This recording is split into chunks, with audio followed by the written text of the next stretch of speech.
So hey guys welcome to film review. இன்னைக்கு நம்ம எந்த படத்தை பற்றி பார்க்க போறோம்னா குட்டு கி கன்னுன்ற ஒரு ஹிந்தி படத்தை பற்றி தான் பார்க்க போகிறோம்.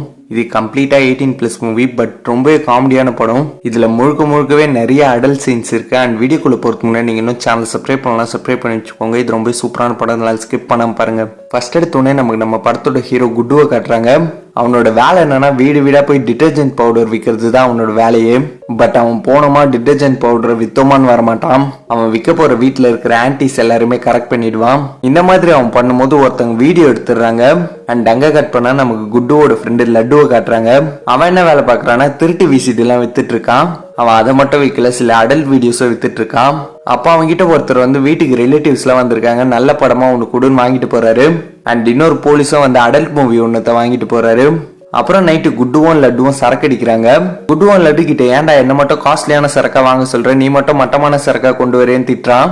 லட்டுவும் இல்லடா, முன்ன மாதிரி பிசினஸ் கிடையாது, இப்பெல்லாம் பழைய மாதிரி சிடிஸ் எல்லாம் வாங்க மாட்டாங்க, எல்லாத்தையுமே டவுன்லோட் பண்ணி பாத்துறாங்க அப்படின்னு சொல்றான். நான் நாளைக்கு பாரு என்னோட சேல்ஸ் எங்கேயோ போயிட போகுது, லேட்டஸ்டா இன்னைக்கு தான் ஒரு வீடியோ ஃப்ரெஷ்ஷா நான் ஒரு வீட்டுல இருந்து எடுத்தேன் அப்படின்னு சொல்றான். குட்டுவும் காட்டுன்னு பாக்குறான். பார்த்தா அவனும் ஒரு ஆன்டியோ இருக்கிற வீடியோ. ஏன்டா இதுல நான் இருக்கேன்டா, என்ன எதுக்குடா வீடியோ எடுத்தேன்னு லட்டுவை போட்டு அடிக்கிறான். லட்டுவா ஐயோ எனக்கு தெரியாதே, அந்த ஆன்டியோட ஹஸ்பண்ட் கிட்ட பிளாக்மெயில் பண்றதுக்காக இந்த சிடி அனுப்பிட்டேன்னு சொல்றான். குட்டுவா ஏன்டா இந்த மாதிரி பண்ண நடிக்கிறான். அப்பவே அவங்க கிட்ட சிடி வாங்கின இன்னொருத்தரம் வந்து அடிக்கிறாரு. குட்டுவா அதுக்கப்புறம் அவர் உட்கார வச்சு நீங்க எதுக்கு அடிக்கிறீங்கன்னு கேக்குறான். அவரே இன்னைக்கு நான் இவங்க கிட்ட ரிலேட்டிவ்ஸ் வந்திருக்காங்க, நல்ல படமா கூடுறான்னு சிடி வாங்கிட்டு போனேன், ஆனா அவனுக்கு பிட்டு படத்தை கொடுத்துட்டான்னு போட்டு அடிக்கிறாரு. அப்புறம் குட்டுவா சமாதானப்படுத்திட்டு குட்டுவா லட்டுவும் தூங்குறாங்க. அடுத்த நாள் அவங்க வீட்டு வேலைக்காரங்களும் வந்து எழுப்புறாங்க. குட்டுவன் கதவை திறந்துட்டு சரி பாத்ரூம் போறான்னு பாத்ரூம் போறான். அப்பதான் அவனுக்கு மிகப்பெரிய ஷாக்கு. என்னன்னா அவனோட மெயின் பாயிண்ட் ஜொலின்னு ஜொலிச்சிட்டு இருக்கு. இதை பார்த்தது செமையா பயந்துட்டு அவனோட ஃப்ரெண்டு கிட்ட சொல்றான். லட்டுவை என்னடா சொல்றா, அது எப்படா ஜொலிக்கும்னு கேக்குறான். உடனே குட்டுவும் தோப்பாடுறா ஜொலிக்குது பாடுறான்னு காட்டுறான். லட்டுவும் கண்டிப்பா உனக்கு மஞ்ச காமலை தான் வந்திருக்குன்னு சொல்றான். குட்டுவை என்னடா சொல்ற, ஜாண்டிஸ் வந்தா உடம்பு ஃபுல்லாவே எல்லோவா மாறல, எனக்கே இந்த இடம் மட்டும் எல்லோவா மாறி இருக்கு. அண்ட் இங்க பாரு இது இந்த கம்பி மாதிரி எவ்வளவு ஸ்ட்ராங்கா இருக்கு, என்னால எதுவுமே சென்ஸ் பண்ண முடியல, நீயே தொட்டு பாருன்னு சொல்றான். லட்டுவும் வேணாடான்னு சொல்ல குட்டுவும் அவன் கையை எடுத்து வச்சிடறான். அப்ப அந்த வேலைக்காரி வேற கதவை திறந்து பார்த்து பயந்துடுறான். லட்டுவா ஐயோ நான் இப்படி புடிச்சிட்டு இருக்கிறத அவ பாத்துறால, காலனி முழுக்க இது எல்லாத்தையுமே சொல்லிடுவா அப்படின்னு சொல்றான். குட்டுவா என்னோட கவலை அது இல்லடா, எனக்கு இப்படி ஆயிடுச்சு, நான் என்ன பண்றதுன்னு கேக்குறான். லட்டுவும் சரி ஹாஸ்பிட்டல் போலாம் கூட்டிட்டு வரான். அந்த டாக்டரும் சரி செக் பண்ணி பார்ப்போம், அவரும் அவரோட நர்ஸும் செக் பண்றாங்க. பார்த்தா பயங்கரமா ஜொலிக்குது. அந்த நர்ஸும் இது ஃபுல்லாவே கோல்டு சார்ன்னு சொல்றான். அப்புறம் அந்த டாக்டரும் ஒன்னும் பிரச்சனை இல்லை, இந்த ஆயின்மெண்ட்டை புடி, டெய்லி 5 டைம்ஸ் தடவை உனக்கு நார்மல் ஆயிடுன்னு சொல்றாரு. அண்ட் அந்த கிளினிக் நர்ஸும் என்ன பண்றான்னா அவளோட லவ்வருக்கு கால் பண்றான். அவன் ஒரு ரிப்போர்ட்டர் அவன்கிட்ட என்ன சொல்றான்னா நான் உனக்கு ஒரு சூப்பர் நியூஸ் பிடிச்சிருக்கேன், நான் ஒருத்தனோட மெயின் பாயிண்ட் ஃபுல் கோல்டா இருக்கிறத பார்த்தேன் அப்படின்னு சொல்றான். அவனும் என்னடி சொல்ற, நீ எதுக்கு அதை போய் பார்த்தேன்னு கேக்குறான். அவளும் என் கிளினிக் ஒரு பேஷண்ட் வந்தான், அவனை பத்தி தான் சொல்றேன் அப்படின்னு சொல்றான். அவளோட லவ்வரும் சரி இந்த நியூஸை மட்டும் நான் போட்டேன்னா நான் தான் நம்பர் 1 ரிப்போர்ட்டரா இருப்பேன், அப்புறம் நான் உனக்கு கல்யாணம் பண்ணிக்கிறேன்னு சொல்றான். அந்த நர்ஸும் நீ என்ன ஹனிமூனுக்கு கப்பல்ல கூட்டிட்டு போனாதான் நான் ஒத்துப்பேன் அப்படின்னு சொல்றான். அவனும் ஒன்னும் கவலைப்படாதான், நான் நம்பர் 1 ரிப்போர்ட்டர் ஆயிட்டேன்னா சிங்கப்பூர் கப்பல்ல 2 டிக்கெட் கிடைக்கும், நம்ம சூப்பரா போயிட்டு வருவோம்னு சொல்லிட்டு அவனோட எடிட்டர் கிட்ட இந்த விஷயம் எல்லாத்தையுமே சொல்றான். அவனும் அந்த மாதிரி கோல்டா இருக்கிறது நீ உன் கண்ணால பாத்தியான்னு கேக்குறான். இவனும் சார் நான் பார்க்கல, என்னோட கேர்ள் ஃப்ரெண்ட் பார்த்தான்னு சொல்றான். எடிட்டரும் கேர்ள் ஃப்ரெண்டா, உன்னோட கேர்ள் ஃப்ரெண்ட் எதுக்கு அதை பார்த்தா அப்படின்னு கேக்குறான். அந்த ரிப்போர்ட்டரும் இல்ல சார் அவ கிளினிக்ல வேலை பாக்குறா அதனால அவ பார்த்தா அப்படின்னு சொல்றான். அந்த எடிட்டரும் இதை நீ ப்ரூவ் பண்ணு, நீ தான் நம்பர் 1 ரிப்போர்ட்டர், அப்புறம் உனக்கு சிங்கப்பூர் கப்பல்ல 2 டிக்கெட் கிடைக்கும் அப்படின்னு சொல்றான். இங்க குட்டுவும் பயங்கர கவலையில இருக்கான். லட்டுவும் நீ இத்தனை பொண்ணுங்களோட வாழ்க்கையை கெடுத்திருக்கல, இதுல யாராச்சும் ஒருத்தங்க சாபம் விட்டுருப்பாங்க, அதனாலதான் உனக்கு இப்படி ஆயிருக்கும் அப்படின்னு சொல்றான். குட்டுவும் சும்மா சீரியலை பார்த்துட்டு வளராதுன்னு சொல்றான். அப்புறம் நீ சொல்றதோ கரெக்ட் தான், யாராச்சும் ஒருத்தர் எனக்கு சாபம் கூட விட்டுருக்கலாம். ஆமா நான் கடைசியா எந்தெந்த வீட்டுல எல்லாம் டிட்டர்ஜென்ட் பவுடர் வித்தனோ அது எல்லாத்தையுமே நோட் பண்ணி வச்சிருக்கேன், அங்க போய் செக் பண்ண எனக்கு எல்லா விஷயமும் தெரிஞ்சிடும் சொல்லிட்டு அடுத்த நாள் கிளம்புறான். ஆனா அவனோட மெயின் பாயிண்ட் எந்த ட்ரெஸ் போட்டாலும் ஜொலின்னு ஜொலிச்சிட்டு இருக்கு, எதோ வச்சு மறைக்க ட்ரை பண்றான். அதுக்கப்புறம் அவனோட வாஷிங் பவுடர் பேக்கே வச்சு மறைச்சு கொண்டு போறான். அவன் கூட அஃபேர்ல இந்த எல்லா ஆன்டிகிட்டையும் காட்டுறான். அவங்க எல்லாருமே ஆச்சரியமா பாக்குறாங்க. அதுக்கப்புறம் நமக்கு ஒரு ஆன்டிக் ஷாப் வச்சு நடத்துறவரை காட்டுறாங்க. அவர் யாருன்னா குட்டு ஃபர்ஸ்ட் ஒரு ஆன்டியோட அஃபேர்ல இருந்தால அந்த ஆன்டியோட ஹஸ்பண்ட், அதான் லட்டு கூட குட்டுவும் அந்த ஆன்டியோ ஒன்னா இருக்கும்போது வீடியோ எடுத்தால அவங்களோட ஹஸ்பண்ட் தான் அந்த ஆன்டிக் ஷாப் வச்சு நடத்துறவரு. அப்ப அவருக்கு லட்டு பிளாக்மெயிலுக்காக அனுப்பின அந்த சிடி வருது அண்ட் ஒரு லெட்டரும் வருது. அந்த லெட்டர்ல நீங்க மட்டும் இதை பார்த்துட்டு எனக்கு கால் பண்ணுங்கன்னு போட்டிருக்கு. சோ அவரும் என்னவா இருக்குன்னு போட்டு பார்க்க போறாரு. அந்த டைம் பார்த்தா அவரோட வீட்டுக்கு குட்டுவும் வரான். அந்த ஆன்டியோ இப்பயாட வருவே என் ஹஸ்பண்ட் வீட்டுல இருக்காரு கிளம்பி போன்னு சொல்றாங்க. குட்டுவும் எனக்கு சாபம் விட்டியா தோப்பார் நான் கோல்டா மாறிட்டேன்னு காட்டுறான். அவங்கள நான் எதுவும் பண்ணல, உடனடியே இங்க இருந்து போன்னு சொல்றாங்க. அப்பவே அவங்களோட ஹஸ்பண்டா அந்த வீடியோவை பார்த்துட்டு வந்துடுறாரு. உடனே அந்த ஆன்ட்டியும் டிராமா பண்ண ஆரம்பிச்சிடுறாங்க. நீங்க என் கூட ஒன்னா இருந்தா நான் எதுக்கு அவங்க கூட இருக்க போறேன்னு சொல்லி அழுகுறாங்க. அவரும் சரி விடு, என் மேலதான் தப்பு, நீ அழுகாத. ஆமா இப்ப வந்துட்டு போனவன் அவன் தானே, நான் இருக்கும் போதே வரானான்னு சொல்லி கேக்குறாரு. அவங்கள ஐயோ நீங்க கோவப்படாதீங்க, அவன் பண்ண தப்புக்கு ஆல்ரெடி அவனுக்கு பனிஷ்மெண்ட் கிடைச்சிடுச்சு, அவனோட மெயின் பாயிண்ட் இப்போ ஃபுல் கோல்டா மாறிடுச்சு அப்படின்னு சொல்றாங்க. இதை கேட்டது அவரோட மூஞ்சே பிரைட் ஆகுது. அண்ட் அங்க கட் பண்ணா நமக்கு ஒரு டானை காட்டுறாங்க. அவனோட ஒய்ஃபோ குட்டு கூட அஃபேர்ல இருந்தவதான். அவங்களே இந்த மாதிரி அவனோட மெயின் பாயிண்ட் கோல்டா மாறிடுச்சுன்னு சொல்லி சிரிக்கிறாங்க. அந்த டானு சிரிச்சுட்டு சரி அவன் எப்படி நீ பார்த்த அப்படின்னு சொல்லி கேக்குறான். சோ அவங்களும் குட்டுவும் அஃபேர்ல இருந்த விஷயம் அவனுக்கு தெரிய வந்துருது. அண்ட் நான் உன்னை இப்பயே சுட்டு போட்டுருவேன், சுடாம இருக்கிறதுக்கு காரணமே நம்மளோட பசங்க தான் அப்படின்னு சொல்றாரு. அப்புறம் தான் அந்த டானுக்கு இன்னொரு டவுட்டும் வருது. ஆமா நம்ம பையனோட வயசு என்ன அப்படின்னு கேக்குறாரு. அவங்களும் 4ன்னு சொல்றாங்க. சரி குட்டுக்கும் உனக்கும் எத்தனை வருஷமா அஃபேர் இருக்குன்னு கேக்குறாரு. அவங்க 5 வருஷம் சொல்றாங்க. உடனே அவருக்கு மிகப்பெரிய டவுட் வருது. இங்க கூட்டும் வீட்டுக்கு வந்து லட்டு கிட்ட எல்லா வீட்டுக்கும் போய் பார்த்துட்டேன், யாருமே இல்லைன்றாங்க. லாஸ்டா ஒரே ஒருத்தையோட வீட்டுக்கு தான் போனோம் அப்படின்னு சொல்றான். லட்டுவும் ஒன்னும் பிரச்சனை இல்லடா, ஒண்ணுமே கண்டுபிடிக்க முடியலனாலும் பரவாயில்ல, நம்ம ஒன்னு அப்படியே சாமி இறக்கி நிறைய சம்பாதிப்போம் அப்படின்னு சொல்றான். அண்ட் குட்டுவும் அடுத்த நாள் கடைசியா இருக்கிற அந்த வீட்டுக்கு போறான். அங்க பார்த்தா ஒரு தாத்தா பயங்கரமா சிரிக்கிறாரு. உன்னோட இந்த நிலைமைக்கு நான் தானே காரணம் சொல்லி சிரிக்கிறாரு. குட்டுவும் ஏன் நீ எதுக்காக இப்படி பண்ண, நான் உனக்கு என்ன பண்ண அப்படின்னு சொல்லி கேக்குறான். அப்பதான் அவன் அஃபேர்ல இருந்த வேற ஒரு பொண்ணு அங்க வரா. நான் ஃபர்ஸ்ட் உன்னை பார்த்து பேசும்போதே உன்னை லவ் பண்ண ஆரம்பிச்சிட்டேன் குட்டு, ஆனா நீ எனக்கு இந்த மாதிரி பண்ணுவேன்னு நினைச்சு கூட பாக்கல அப்படின்னு சொல்றா. என்னன்னா குட்டு பேச்ச போட்டு உருட்டுறதுல பயங்கர ஸ்பெஷலிஸ்ட். சும்மா உருட்டுன்னு உருட்டி அந்த பொண்ணையும் கரெக்ட் பண்ணிடுறான். அதுக்கப்புறம் தான் அந்த பொண்ணு குட்டு வேற ஒரு பொண்ணு கூட இருக்கிறத பாக்குறா. அப்புறம் தான் அவனை பத்தி ஃபுல்லா தெரிஞ்சுக்கிறான். அண்ட் அவ தாத்தா கிட்டே வந்து சொல்றான், அவனோட வேலையே இதுதான் தாத்தா, எல்லா பொண்ணுங்களையும் வாஷிங் பவுடர் வைக்கிற மாதிரி கரெக்ட் பண்ணி கழட்டி விடுறது தான் அவனோட வேலை அப்படின்னு சொல்றான். அவர் அதுக்கப்புறம் தான் கடவுள் எல்லாம் வேண்டிக்கிட்டு குட்டுக்கு இந்த சாபத்தை கொடுத்துட்டு இருக்காரு. குட்டுவும் இதெல்லாம் கேட்டுட்டு அந்த பொண்ணு கிட்ட, நான் உன்னை எவ்வளவு நல்ல பொண்ணுன்னு நினைச்சேன், நீ ஏன் இப்படி பண்ண, நான் பண்ணது தப்பு தான், மன்னிக்க முடியாத தப்பு தான், ஆனா அதுக்கு இந்த பனிஷ்மெண்ட்லாம் ரொம்ப ஓவரா இருக்கு, என்ன ரிலீஸ் பண்ணுங்க, இல்லைன்னா இந்த கத்தி எடுத்து உன்னை இல்ல நான் என்ன அறுத்துக்கிட்டு செத்து போயிடுவேன் அப்படின்னு சொல்றான். அந்த பொண்ணு சரி அவனோட சாபத்தை நீக்கிடுங்கன்னு சொல்றான். அவளோட தாத்தாவும் முடியாது, இவன் எத்தனை பொண்ணுங்களை ஏமாத்திருக்கான், இவன் உண்மையான காதலை தேடி கண்டுபிடிக்கணும், அப்படி அவன் கண்டுபிடிச்சாதான் அவனுக்கு இந்த சாபம் விட்டு போகும், அந்த பொண்ணை இவனை விட்டு விலகி போயிட்டானா இவனுக்கு திரும்ப அந்த சாபம் வந்துடும், சோ அவன் அந்த பொண்ணை லவ் பண்றது மட்டும் இல்லாம கல்யாணம் பண்ணணும், அப்பதான் அவனோட சாபம் போகும்னு சொல்றாரு. குட்டுவும் நீயும் சின்ன வயசுல என்ன மாதிரி தானே இருந்திருப்ப, இந்த மாதிரி எனக்கு சாபம் கொடுத்துட்டு தாத்தான்னு சொல்லி திட்டிட்டே போறான். அப்புறம் ட்ரூ லவ் கிடைக்குமான்னு பாக்குறான். ஆனா எல்லாருமே அடிதான் கொடுக்குறாங்க. அந்த வீட்டுக்கு போனா வேற யாரும் நின்னுட்டு இருக்காங்க.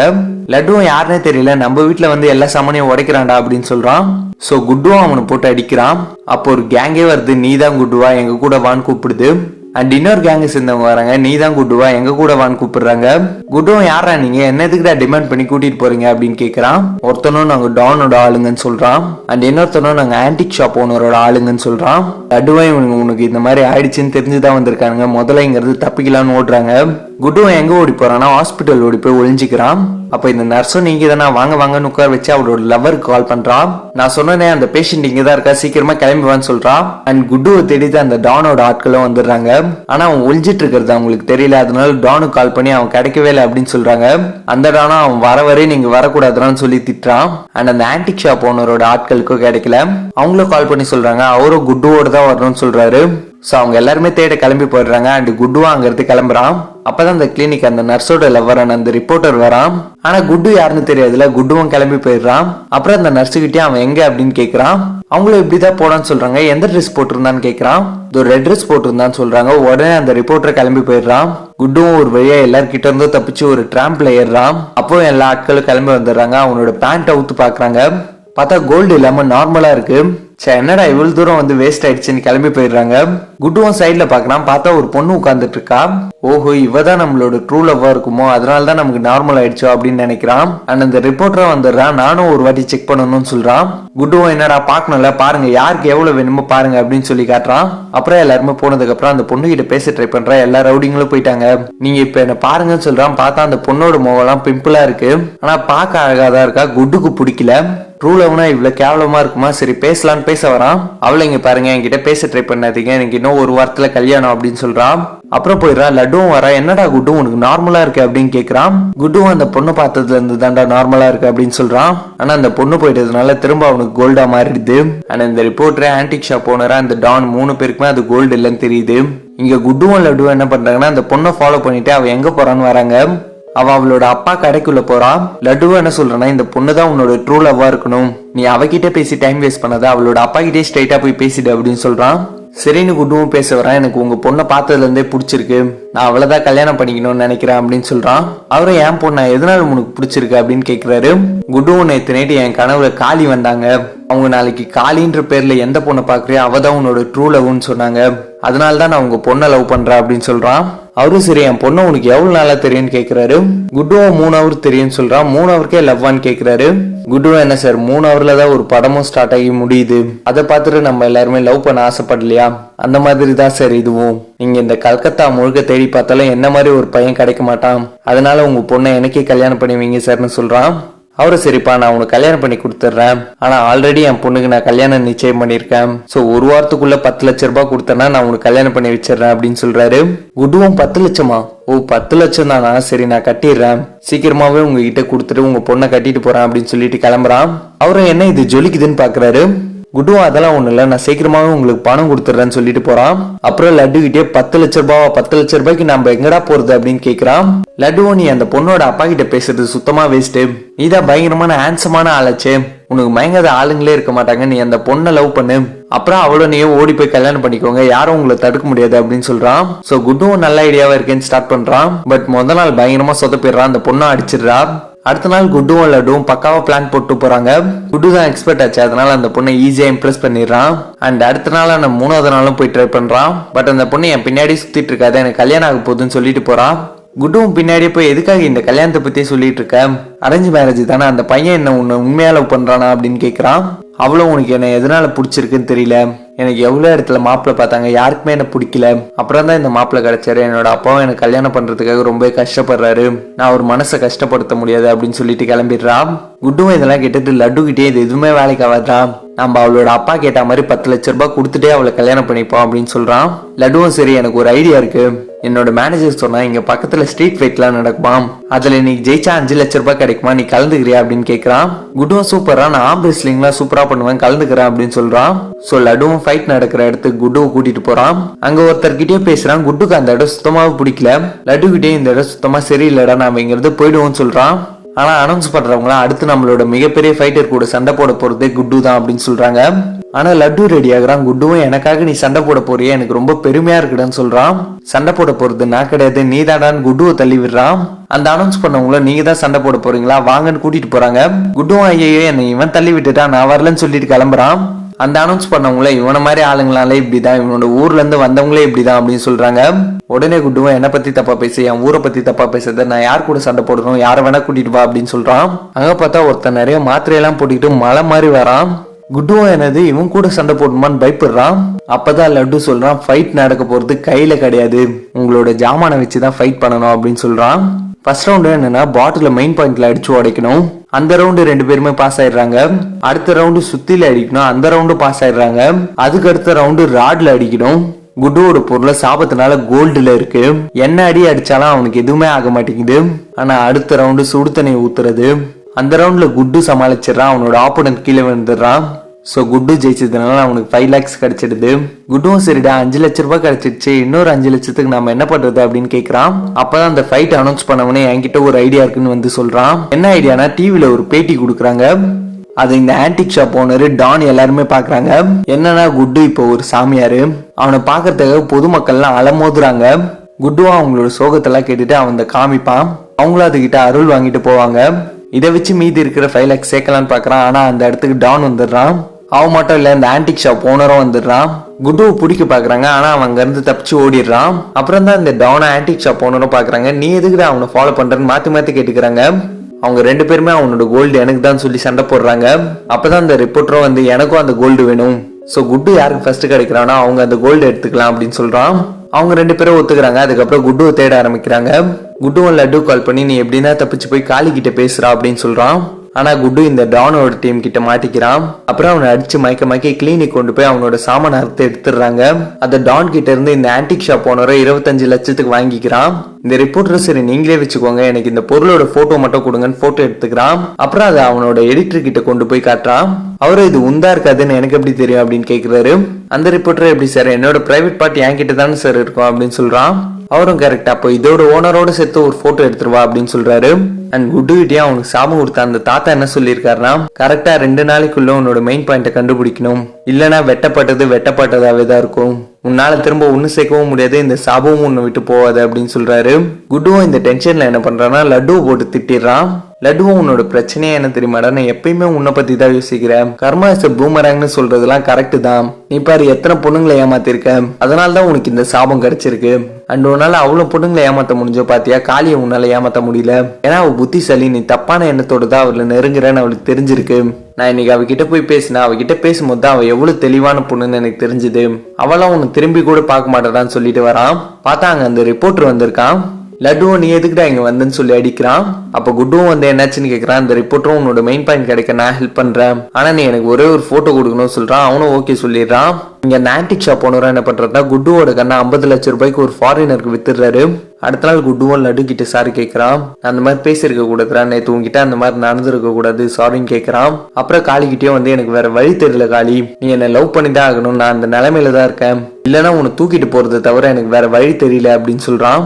அவளே இல்லை, இன்னைக்குதான் என்னோட கல்யாணமே, என்னோட அப்பா சம்மதம் இல்லாம நான் உன் கூட வர முடியாது, ஆனா நீ என்னை வற்புறுத்தி கூட்டிட்டு போறதுல எனக்கு இந்த ஆட்சேபனையும் கிடையாது அப்படின்னு சொல்றான். குட்டுவும் அப்ப சூப்பர் சீக்கிரமா கிளம்புவான், வண்டியில ஏத்திட்டு கிளம்புறான். ஆனா அந்த ரிப்போர்ட்டரோட லவ்வர் நர்ஸ் என்ன பண்றான்னா மயக்க மருந்து கொடுத்துடுறான். குட்டுவும் அவளே தான் ஏறி வந்தா, எதுக்காக மயக்க மருந்து கொடுத்தேன்னு கேக்குறான். அந்த நர்ஸ் எனக்கு என்ன தெரியும், முன்னாடியே சொல்லிருக்கணும்னு திரும்பிக்கிறான். இப்ப காளி வேற மயக்கம் போட்டு லட்டு மேல சாஞ்சிடுறான். குட்டு என்னடா இது, நம்மால அவன் பக்கம் சாஞ்சிருக்காளே, அதெல்லாம் சரி வராது, நீ முதல்ல இந்த பக்கம் லட்டுவை கூப்பிடுறான். அப்புறம் 2 பேரும் இடம் மாதிரி உட்கார்றாங்க. அந்த ஷேக்கிங்ல என்ன ஆகுதுன்னா, காளி திரும்ப லட்டு மேல சாயிறான். இவன் என்னடா அவன் பக்கமே சாயிரலன்னு குட்டு அவன் பக்கம் சாஞ்சிக்கிறான். அப்புறம் அந்த டானோட ஒய்ஃப் பார்க்க வரான். நான் உன்னை கடத்த போறேன்னு சொல்றான். அவளும் நீ ஏன் குட்டு கிட்னாப் பண்ற, நீ கூப்பிட்டா நானே வந்துருவனே அப்படின்னு சொல்லிட்டு வரா. ஆனா ஒரு கண்டிஷன், என்னோட குழந்தைங்களே நான் கூட்டிட்டு வரணும் அப்படின்னு சொல்றான். குட்டுவும் இடம் இல்லைன்னு சொல்றான். அவளும் அப்ப நான் வரமாட்டேன்னு சொல்றான். சரி வானு குட்டுவும் எடுத்துட்டு அவளோட ஹஸ்பண்ட் அந்த டானுக்கு கால் பண்றான். உன்னோட ஒய்ஃபை நான் கடத்திட்டேன், என்னோட கண்ணை எடுத்துருவா அப்படின்னு சொல்றான். அந்த டானும் அவன் எனக்கு தேவையே இல்லை, அவளை நீயே வச்சுக்கோ அப்படின்னு சொல்றான். குட்டுவும் என்னடா இவன் எப்படி சொல்றான், உன்னோட குழந்தைங்களே என்கிட்ட தான் இருக்கு, உன்னோட குழந்தைங்க உயிரோட வேணும்னா என்னோட கண்ணை எடுத்துருவா அப்படின்னு சொல்றான். அந்த டானும் சரின்னு சொல்லிட்டு அந்த ஆன்டிக் ஷாப் ஓனர் கால் பண்றான். அவர்கிட்ட கண்ணை கேட்டா அவரும் நான் ஃபாரினுக்கு வித்துட்டேன்னு சொல்றாரு. டானும் என்னடா விளையாடுறியா, சரி நான் 40 லட்சம் கொடுக்குறேன் குடுன்னு கேக்குறான். அந்த ஆன்டிக் ஷாப் ஓனரோ வித்துட்டேன்ப்பா, சோல்ட் இஸ் சோல்டுன்னு சொல்றான். அந்த டானும் சரி 50 லட்சம் கொடுக்குறேன் குடுன்னு சொல்லி கேக்குறான். ஆனா அந்த ஆன்டிக் ஷாப் ஓனர் போனை வச்சிடறான். அண்ட் காளியோட அப்பாவும் என்ன பண்றாருன்னா, ஒரு போலீஸை பார்த்து என்னோட பொண்ணை காணும் சார், இந்த குட்டுன்றவ கடத்திருப்பானு எனக்கு டவுட்டா இருக்கு அப்படின்னு சொல்றாரு. அண்ட் காருக்குள்ள அந்த டானோட ஒய்ஃப் என்ன சொல்றான்னா, எனக்கும் என்னோட பசங்களுக்கோ பசிக்குதுன்னு சொல்றான். குட்டுவா என்ன பிக்னிக்கா வந்திருக்கோம், மூடிட்டு வாங்கன்னு சொல்றான். அவளும் இல்லைன்னா என்னோட குழந்தைங்க கத்த ஆரம்பிச்சிடும் சொல்றான். சோ உடனே ஒரு ஹோட்டல்ல நிறுத்தி எல்லாருமே சாப்பிடுறாங்க. காளியும் மயக்கத்துல இருந்து எழுந்துக்கிறான். குட்டுகிட்டே லட்டு நேத்து என்னை பார்த்து எல்லா விஷயமும் சொன்னாரு, உன்னோட சாபம் உன்னை விட்டு போகணும்னா நீ என்ன கல்யாணம் பண்ணிக்கணும். அது சரி, என்னோட அப்பாவும் ஒரு மாப்பிள்ளை பார்த்தாரு, ஆனா அவன் வரதட்சணை என்னோட அப்பா கிட்ட 10 லட்சம் ரூபாய் கேட்டான். கடைசி நேரத்துல அது பார்த்தாதுன்னு 15 லட்சமா கேட்டான். எனக்கும் எனக்காக என்னோட அப்பா இவ்வளவு கஷ்டப்படுறது எனக்கு சுத்தமாக பிடிக்கல, சோ நானும் நீ ஏன் கல்யாணம் பண்ணிக்கலாம் அப்படின்னு சொல்றான். குட்டுவும் சரி நான் உன்னை நல்லா பாத்துக்கிறேன் அப்படின்னு சொல்றான். காளியும் எப்படி குட்டு, நீயும் நானும் பகலும் இரவும் மாதிரி, நம்ம 2 பேருக்கு சுத்தமாவே செட் ஆகாது அப்படின்னு சொல்றான். குட்டுவும் அதெல்லாம் ஒன்றும் பிரச்சனை இல்லை காளி, இந்த பகலும் இரவும் சேரும்போது சாயந்தரத்துல ஒரு அழகான டைம் வரும் பாரு, அது பார்க்கவே மேஜிக் மாதிரி இருக்கும், அந்த மாதிரி தான் நம்மளோட ரிலேஷன்ஷிப் இருக்கும்னு சொல்றான். இங்க அந்த ஆன்டிக் ஷாப் ஓனருக்கும் டான் கால் பண்றான். என்ன சொல்றானா, நீ இப்போ உடனடியா குட்டுவோட கண்ணை தூக்கிட்டு வரணும், உன்னோட ஒய்ஃப் இப்ப என்னோட கஸ்டடியில தான் இருக்கா, சீக்கிரமா அதை கொண்டு வா அப்படின்னு சொல்றான். அவங்களும் சீக்கிரமா கிளம்பி வாங்கன்னு சொல்றாங்க. உடனே ஆன்டிக் ஷாப் ஓனரா அவர் வித்த அந்த ஃபாரினர் கால் பண்ணி கேட்கிறாரு. அவரும் தரமாட்டேன்னு சொல்றாரு. அந்த ஆன்டிக் ஷாப் ஓனரா 60 லட்சம் கொடுக்குறேன்னு தான் சொல்லி கேட்கிறாரு. ஆனா அந்த ஃபாரினரோ 1 கோடி கேட்கிறான். சரின்னு இந்த ஆன்டிக் ஷாப் ஓனரா அந்த ஃபாரினர் இருக்கிற அட்ரஸ்க்கு அந்த டானை வர சொல்லிடுறான். அந்த டானோ குட்டுக்கு கால் பண்ணி அந்த இடத்துக்கு வர சொல்லிடுறான். அண்ட் போலீஸ்க்கோ குட்டு எங்க இருக்கான்னு தெரிஞ்சிடுது. உடனே காளியோட அப்பாவை கூட்டிட்டு கிளம்புறாரு. அங்க போய் குட்டுவும் டான் கிட்ட அவனோட கண்ணை கேட்கிறான். அவனும் என்னோட குழந்தை எங்கன்னு கேட்கிறான். சோ லட்டுவும் கூட்டிட்டு வந்து காட்டுறான். குட்டுவும் ஃபர்ஸ்ட் என்னோட மெயின் பாயிண்ட் கூட, அதுக்கப்புறம் தான் உன்னோட குழந்தைய கொடுப்பேன்னு சொல்றான். அப்ப அந்த இடத்துக்கு அந்த ஆன்டிக் ஷாப் ஓனரும் வராரு. குட்டுக்கு ஒண்ணுமே புரியல, நீங்க எதுக்கு இங்க வந்திருக்கீங்கன்னு கேக்குறான். அப்புறம் தான் அந்த ஆன்டிக் ஷாப் ஓனரோட ஒய்ஃபும் டான் கிட்ட இருந்து அவர்கிட்ட போறான். குட்டுவும் சரி சீக்கிரமா என்னோட மெயின் பாயிண்ட் கொடுத்துட்டு நீங்க கிளம்புங்கன்னு சொல்றான். சோ இந்த ஆன்டிக் ஷாப் ஓனரும் அந்த ஃபாரினர் கிட்ட போய் காசை கொடுக்குறான். ஆனா குட்டுவோட பொருள் கை தவறி ஒரு டிராமா வேன்ல போய் விழுது. சோ உடனே எல்லாருமே அந்த வண்டியை ஃபாலோ பண்ணிட்டு போறாங்க. ஆனா அந்த வண்டிக்குள்ள இருந்த பொருள் எல்லாமே டிராமா தியேட்டருக்குள்ள போயிடுது. ஸோ குட்டுக்கும் வேற வழி தெரியல, அந்த டிராமால வர கதாபாத்திரமாவே மாறிடுறான். அப்புறம் சில பல காமெடி எல்லாம் பண்ணி வாங்கலான்னு பாக்குறான். அதுக்குள்ள காலியா அந்த ஆன்டிக் ஷாப் ஓனர்லாம் உள்ள கேரக்டர் மாதிரி வந்துடுறாங்க. அந்த டான் வேற வந்து மிரட்டுறான். போலீஸ் வந்து அவனை பிடிக்கிறாங்க. அப்புறம் குட்டுவும் அவனோட பொருளை எடுத்துட்டு காளி கூட வெளியே வரான். காளியோட அப்பாவும் பாத்துறாரு. அவர் கூட வந்த போலீஸை குட்டுவை பிடிக்க சொல்றாரு. காளியும் இல்லப்பா, நான் குட்டுவை பிடிச்சுதான் வந்தேன், அது தெரியுது பாருங்க, சாயந்தரத்துல வானம் எவ்வளவு அழகா இருக்கு, அந்த மாதிரி தான்ப்பா எங்க லைஃப் இருக்கும், நான் அவனை லவ் பண்றப்பா அப்படின்னு சொல்றான். ஸோ அவங்க 2 பேரும் ஒன்று சேர்ந்துடுறாங்க. காளியோட அப்பாவும் ஒத்துக்கிறாரு. லட்டுவை சீக்கிரமா போய் உன்னோட பொருளை ஒட்ட வைக்கணும்டா, இல்லைன்னா நம்ம பட்ட கஷ்டமே வேஸ்ட் ஆயிடும் சொல்றான். ஸோ உடனே அவங்களும் போய் குட்டுவையும் அவனோட பொருளை வெளில அடிக்கிறாங்க. அந்த ரிப்போர்ட்டரும் போட்டோ எடுக்கலான்னு வரான். ஆனா காளி குட்டு கூட சேர்ந்ததுனால அவனோட பொருள் நார்மல் ஆயிடுது. ஸோ அவனால அவனோட எடிட்டருக்கு போட்டோ கொடுக்க முடியல. அண்ட் இந்த ஆன்டிக் ஷாப் ஓனரா அவரோட ஒய்ஃபும் க்ளோஸ் ஆயிடுறாங்க. இந்த டானோ அவரோட ஒய்ஃப் மேல சந்தேகப்பட்டு அவரோட குழந்தைகளை டிஎன்ஏ டெஸ்ட் எடுக்கிறாரு. பார்த்தா அந்த குழந்தைங்களுக்கு அப்பா குட்டு கிடையாது, அந்த டானோட அசிஸ்டண்டா அவர் கூடயே இருக்கிற ஒரு நபர் தான். அண்ட் குட்டுவும் காளியும் கல்யாணம் பண்ணிட்டு சந்தோஷமா இருக்காங்க. அதோட இந்த படம் முடியுது. தேங்க்ஸ் ஃபார் வாட்சிங். If like this video please do like channel, subscribe to channel. And இந்த மாதிரி படம் சீரிஸ் நான் இதெல்லாம் எக்ஸ்பிளைன் பண்ணணும்னு நினச்சிங்கன்னா கமெண்ட் பாக்ஸில் கமெண்ட் பண்ணுங்க. உங்கள் ஃப்ரெண்ட்ஸ் ஃபேமிலி எல்லாருக்கும் ஷேர் பண்ணுங்க. ஆல்ரெடி நம்ம சேனலை சப்ஸ்கிரைப் பண்ணி வச்சுக்கிட்டீங்கன்னா பெல் ஐகான் ஆல்ல பிடிச்சிக்கோங்க. பாய்.